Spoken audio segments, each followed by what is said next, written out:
रुपया 92 रुपये के पार चला गया। पहली नज़र में ये सिर्फ करेंसी न्यूज़ लगती है, लेकिन असल में ऐसी movement stock market, inflation, bond market और पोर्टफोलियो एलोकेशन सबको प्रभावित करती है। सवाल ये है, क्या कमज़ोर रुपया इन्वेस्टर के लिए खतरा है या कुछ सेक्टर्स के लिए hidden opportunity?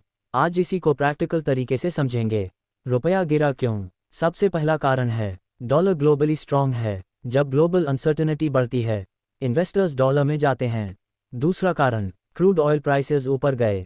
India oil import करता है, इसलिए डॉलर डिमांड बढ़ती है। तीसरा कारण, फॉरेन इंस्टीट्यूशनल मनी प्रेशर। जब फॉरेन इन्वेस्टर्स मनी निकालते हैं, करेंसी वीक होती है। आरबीआई क्यों एक्टिव हुआ? आरबीआई ने मार्केट में हस्तक्षेप किया, डॉलर सेल किया, गवर्नमेंट बॉन्ड्स सपोर्ट किए। मतलब 92 रुपये लेवल सिर्फ नंबर नहीं था, यह मार्केट कॉन्फिडेंस लेवल था। आरबीआई का मैसेज क्लियर था, पैनिक कंट्रोल करना जरूरी है।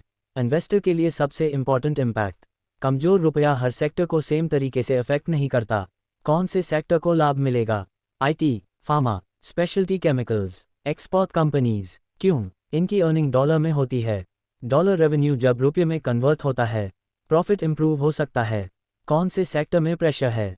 Pressure sectors, oil marketing companies, aviation, import heavy manufacturing, electronics import businesses, क्योंकि इनकी कॉस्ट बढ़ती है।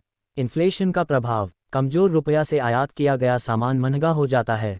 ऑयल महंगा, ट्रांसपोर्ट महंगा, इनपुट कॉस्ट महंगी, फिर इन्फ्लेशन प्रेशर। इसलिए currency movement indirectly RBI rate decisions तक पहुंचती है। स्टॉक मार्केट का बिहेवियर, मार्केट तुरंत क्रैश नहीं करता, लेकिन सेक्टर रोटेशन शुरू होती है।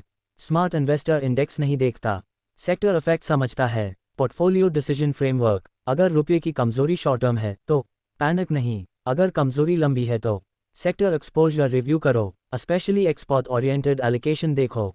92 रुपये के नीचे साइकोलॉजिकल लेवल है। ऐसे लेवल्स मार्केट सेंटिमेंट चेंज करते हैं, इसलिए हेडलाइंस इंपॉर्टेंट नहीं, रिएक्शन पैटर्न इंपॉर्टेंट है। नियम याद रखिए, कमजोर रुपया हमेशा क्राइसिस नहीं होता। करेंसी मूव्स मार्केट में विनर्स और लूजर्स बनाते हैं, इन्वेस्टर हेडलाइन नहीं, इम्पैक्ट चेन समझता है। Clarity first, action always. Digital finance university. Digital finance university पर इन्वेस्टर भी सीखता है और एडवाइजर भी निखरता है।